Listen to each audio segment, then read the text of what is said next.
Je vous salue au nom du Seigneur Jésus. Voilà, vous êtes au trésor du ciel.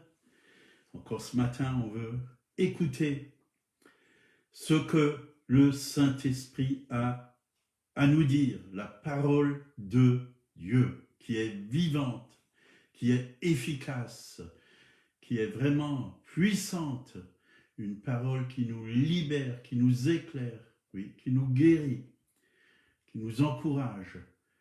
Voilà, je veux vous saluer au nom du Seigneur. Je salue Francine, sois la bienvenue Francine. Hervé, sois le bienvenu.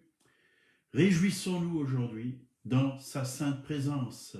Il est parmi nous, il est avec nous. Et on va continuer sur le thème la puissance de l'Évangile. C'est vrai, l'Évangile est une puissance pour le salut de quiconque croit. Donc, tous ceux qui croient en Jésus, c'est une puissance qui nous sauve, qui nous libère, qui nous guérit, qui pourvoit. L'Évangile, c'est la bonne nouvelle. Et on a besoin aujourd'hui d'une bonne nouvelle. Dans ces temps où il y a tellement de mauvaises nouvelles, ça réjouit nos cœurs. Voilà, bonjour Yvonne, sois la bienvenue. On va prier. Seigneur, merci, ta parole nous encourage encore aujourd'hui. Renouvelle, oui, notre intelligence spirituelle. Renouvelle-nous, Seigneur, oui, dans notre être intérieur, que nous puissions vraiment vivre une journée de foi, de victoire, de gloire. Merci, Seigneur, parce que c'est ton esprit qui habite en nous et cet esprit nous conduit encore dans toute la vérité et nous conduit, oui, dans tes voies, oui, dans tout ce que tu as prévu pour nous en ce jour. Merci Seigneur. Sois béni, sois loué, adoré. Fais du bien, mes frères et sœurs. Encourage-les au nom de Jésus. Amen. Voilà. C'est important que nous puissions avoir une vision claire de ce que le Seigneur a fait à l'intérieur de nous et particulièrement dans notre esprit, dans notre âme et dans notre corps. On va prendre Éphésiens, chapitre 1, verset 13. Là, il nous est dit, en lui, vous aussi, après avoir entendu la parole de vérité, l'évangile de votre salut. En lui, vous avez cru et vous avez été scellés. Vous voyez, j'insiste sur le mot scellé. Ce que signifie le mot scellé, on va voir exactement dans la parole ce que ça représente, ce que Dieu a fait dans notre esprit. Scellé du Saint-Esprit, qui avait été promis, lequel est un gage de notre héritage, pour la rédemption de ceux qui s'est acquis à la louange de sa gloire. Donc l'évangile de votre salut. Nous avons été sauvés. La bonne nouvelle, c'est que Jésus nous a sauvés. Et dans le mot sauver, il y a vraiment guérison, délivrance, bénédiction. Il y a tout ce dont nous avons besoin. Dieu ne nous sauve pas seulement de nos péchés, mais il pourvoit, il guérit, il restaure, il libère. C'est ça, le mot sauver. On est dans la paix, on est dans la joie, on est dans la victoire. Et l'évangile, c'est une bonne nouvelle. La bonne nouvelle du salut. En lui, vous avez cru et vous avez été scellés du Saint-Esprit qui avait été promis. Donc, lorsque vous avez reçu le Saint-Esprit, vous avez été scellés. Donc, ça a été fait par le Saint-Esprit. Que signifie être scellé dans la parole de Dieu, lorsqu'un document est scellé, il y a une marque, une garantie d'authenticité et de propriété. C'est le sceau du Saint-Esprit que vous avez reçu. Ça symbolise la propriété, c'est-à-dire on appartient à Dieu. La sécurité et l'authenticité Oui, quand vous allez au notaire, vous recevez un papier et il y a un sceau, il y a le tampon du notaire comme quoi vous êtes propriétaire. La maison vous appartient. Donc, notre esprit, né de nouveau, appartient à Dieu. C'est sa propriété. Et personne ne peut rentrer dans cet esprit. Il y a Dieu qui y vit, Dieu qui habite. Nous sommes faits à l'image du tabernacle. Notre esprit, c'est le lieu très saint. Notre âme, c'est le lieu saint. Notre corps représente le parvis. Nous avons été créés esprit, âme et corps.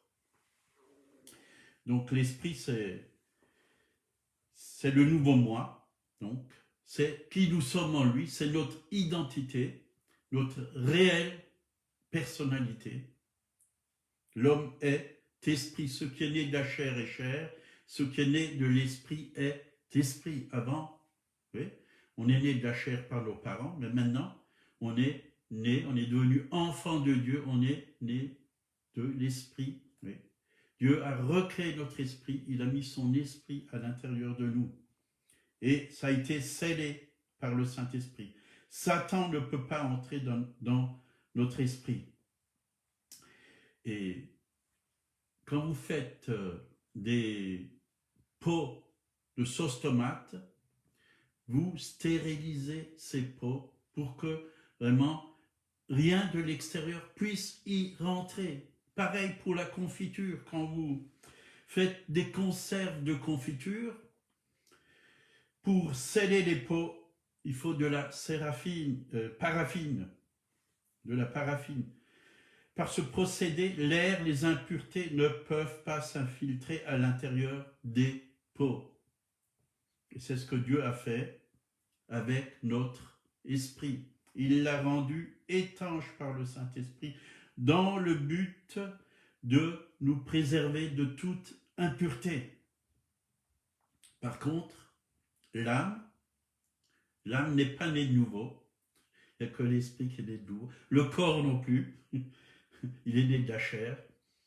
Et l'âme et le corps, si l'esprit ne contrôle pas l'âme et le corps, ils peuvent être souillés. C'est pourquoi la Bible nous dit marchez par l'esprit. Parce que c'est quoi qui va souiller notre âme et notre corps? C'est le péché. Si nous vivons dans le péché, l'ennemi va pouvoir pénétrer notre âme et notre corps. Nous ouvrons des portes à l'ennemi dans notre âme et dans notre corps, à nos pensées. Les pensées sont dans notre âme. Et on a besoin vraiment de veiller, de prier et que nous puissions surtout marcher par l'esprit.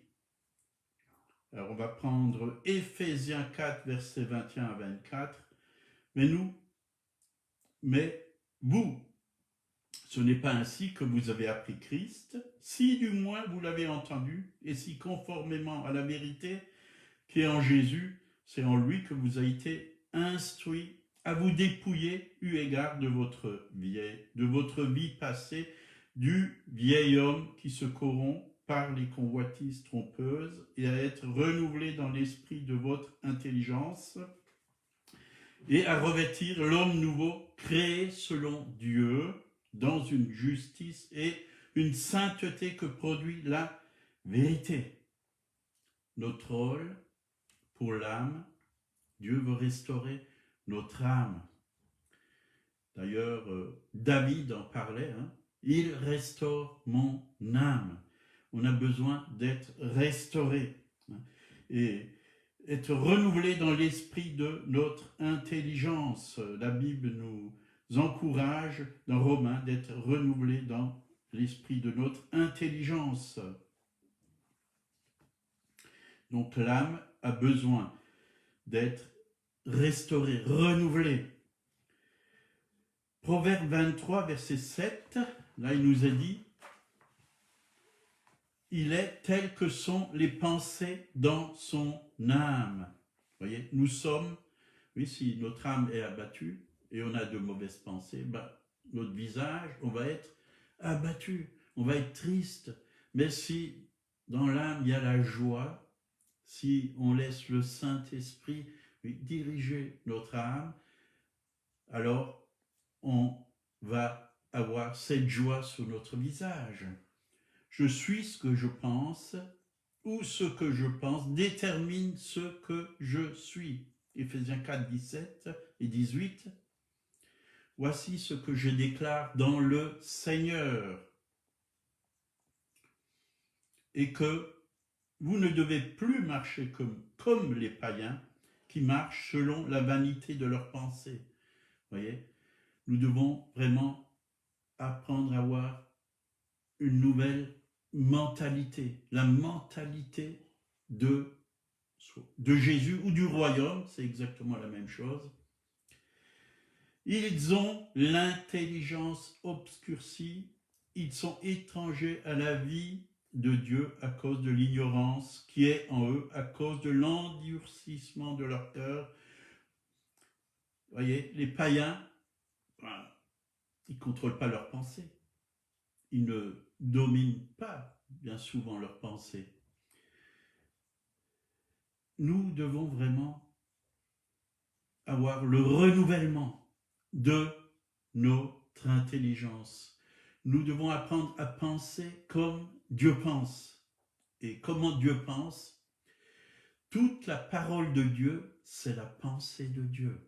Quand la parole de Dieu est éclairée par le Saint-Esprit, nous recevons la pensée de Dieu. Nous pensons comme Dieu pense. Nous parlons comme Dieu parle. Nous agissons comme Dieu agit. Ça, c'est la mentalité du royaume de Dieu. Vivre en nouveauté de vie. Marchez par l'esprit et vous n'accomplirez pas les désirs de la chair. Donc, être renouvelé, restauré dans notre intelligence. Et ça se fait quand nous prions, quand nous lisons la parole de Dieu. Ce n'est pas en 5 minutes, en lisant 5 minutes, juste un verset le matin et une petite prière de 2 minutes, que ça va se faire. Il faut prendre du temps dans la présence de Dieu. Une journée, c'est 24 heures. Donc, nous devons prendre du temps pour recevoir la pensée de Dieu, des forces en Jésus-Christ, vivre dans la victoire. Nous devons nous imprégner de tout ce qui vient de la parole, tout ce qui vient de Dieu, tout ce qui vient du Saint-Esprit. Recevoir cette vie abondante. Nous l'avons déjà reçue, mais nous devons prendre chaque jour la manne fraîche, le pain frais pour vivre une vie de victoire. La chair est faible, dit la parole de Dieu. L'esprit est bien disposé. L'esprit a toujours envie, mais la chair, elle n'a pas envie. La chair est faible. Nous ne devons pas écouter la chair, nous devons écouter l'esprit. Nous devons apprendre à marcher selon le nouvel homme, pas selon le vieil homme. Le vieil homme, il a été crucifié à la croix, il faut le laisser où il est. Il est mort. Il est mort. L'homme que j'étais avant est mort et enterré. Il n'existe plus devant Dieu. Il est mort et enterré. Dieu voit le nouvel homme, ce qu'il a fait au travers de l'œuvre de la croix. Cette vie nouvelle en nous. Voilà ce que le Père voit au travers de son Fils. Et nous devons apprendre à marcher selon le nouvel homme en Christ.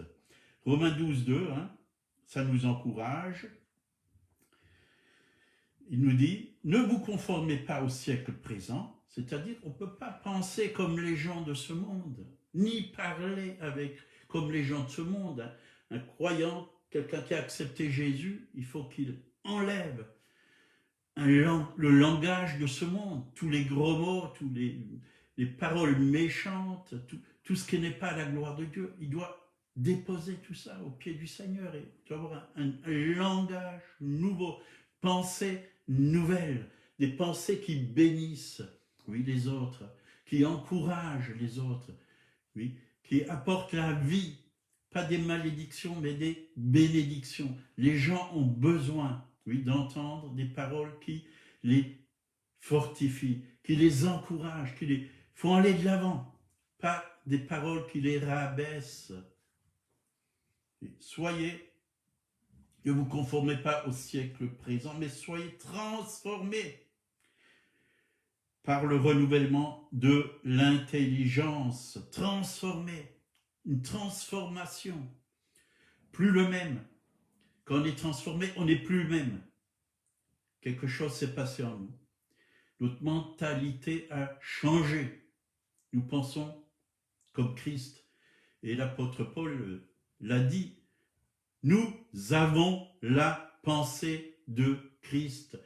Nous l'avons, mais pour avoir la pensée de Christ, nous devons lire la parole de Dieu, parce que c'est la pensée de Christ. Nous devons être en contact, en communion avec le Christ, avec le Père, avec le Saint-Esprit, afin que vous discerniez quelle est la volonté de Dieu, ce qui est bon, agréable et parfait. La volonté de Dieu, c'est bon, c'est agréable et c'est parfait. Quand on est dans l'esprit, on ne se trompe pas.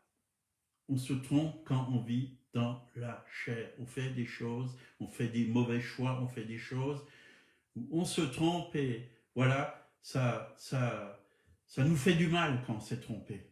Mais gloire à Dieu, il y a le pardon, Dieu nous relève, Dieu nous aime. Donc, pour vivre dans la victoire, l'esprit doit avoir le contrôle sur l'âme et l'âme sur le corps. 1 Jean, chapitre 3, verset 9, c'est un verset que beaucoup de croyants, de chrétiens n'ont pas compris, et c'est aussi important que nous soyons au clair là-dessus.